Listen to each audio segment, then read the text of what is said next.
In today's video, we're going to cover how to get your first 100 sales on Facebook Marketplace as fast as possible. Now, this will be a simple 6-step plan to get you from where you are now to 100 sales fast. The first thing that you need to do to get the ball rolling as fast as possible is to list consistently. Not only does the Facebook Marketplace algorithm seem to favor consistency, but at the end of the day, a lot can be simplified down to a numbers game. The more listings that you have up, the more potential chance you have to make sales. The reason some accounts average 50 sales per day and some accounts average just 1 or 2 sales comes mainly down to the amount of products that each have up. The daily listing limit on a personal Facebook Marketplace account is 150 per day. So list as much as you can, as much as possible, every single day. Assuming that you're picking half decent products, your pictures and your descriptions are half decent, and your prices aren't astronomically higher than everybody else's, you're gonna get more sales simply by having more fishing poles in the water. Also, by listing as close to that 150 mark every single day, you're also building a moat around your business and other sellers, because the longer and more consistently you do it for, the longer it's gonna take them to catch you. And if you never stop and you continue to do it consistently, they never will. Now that you're listing as many products as possible daily, you want to start adding well-researched products into the mix also. The products you list are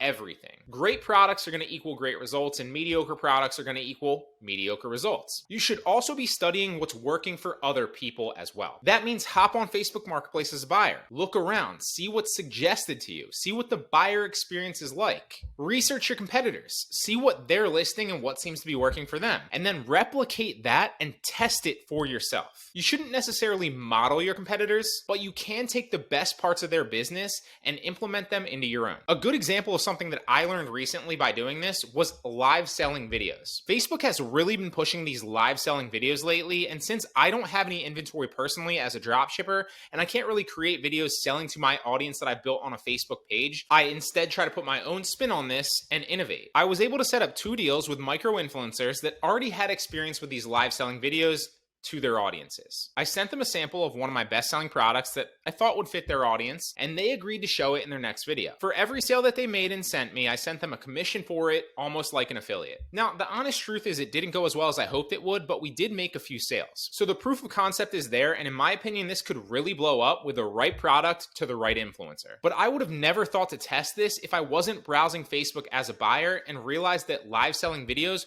were really being pushed hard by Facebook. On the other hand, a poor example of something that I realized didn't work so well was the $+ expensive shipping strategy. So I saw a few shops doing this and I thought I would test it myself. And after several weeks of split testing, I realized that it wasn't that effective and just kind of ended up pissing most buyers off. So hop on Marketplace a few times a week as a buyer and see how the experience has changed. What is Facebook suggesting and what are they pushing? And how can you use it to your advantage in your own business? They're constantly updating things, so continue to stay up to date and continue to see what's working. Now, another thing that you want to do is you want to respond to customer messages at least once per day. I believe that responsiveness plays a big part in your sales. I don't have any data on this honestly, and it doesn't appear to be something that Facebook actually measures when you look at your metrics, but I still believe it matters a lot. I've seen the more responsive that I am to messages consistently, the better my sales tend to be overall. And this actually makes a lot of sense. Facebook wants the buyer experience to be great on their platform. And if customers are sending messages to sellers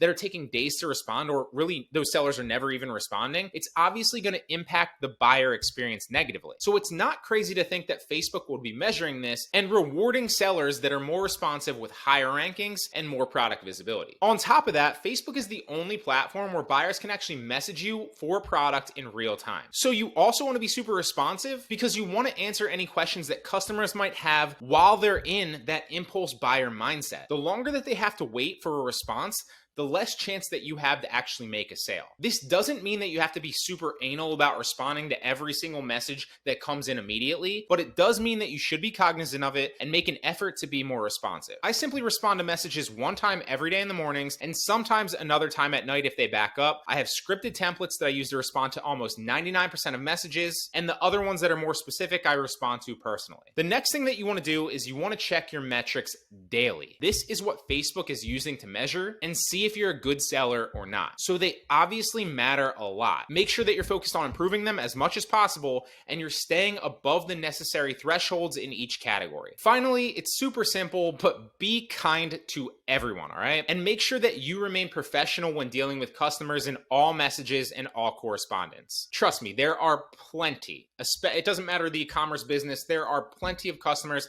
that I want to curse out on a daily basis, and plenty of customers on Facebook that I just want to block. But the more you do that, the more you will see that you will struggle. Not only will that result in potential chargebacks, which you can't win typically, but it will also result in marketplace suspensions due to unhappy customers that report you, and then you'll also get dinged with reviews on top of that. Don't get me wrong, reviews aren't the be-all end-all if you have a lot of them, but they certainly matter. I can tell you firsthand across several different accounts that the accounts with the higher ratings and the more amount of reviews with like a higher review count are the best by far. Reviews matter, both in social proof and orchestrating buyer trust with your profile, but also in how much product visibility you get. We already know that Amazon does this when measuring competitors against each other, so it would make a lot of sense if Facebook did it too. So there you have it. There's 6 simple steps that you can take immediately to get your first 100 sales on Facebook Marketplace.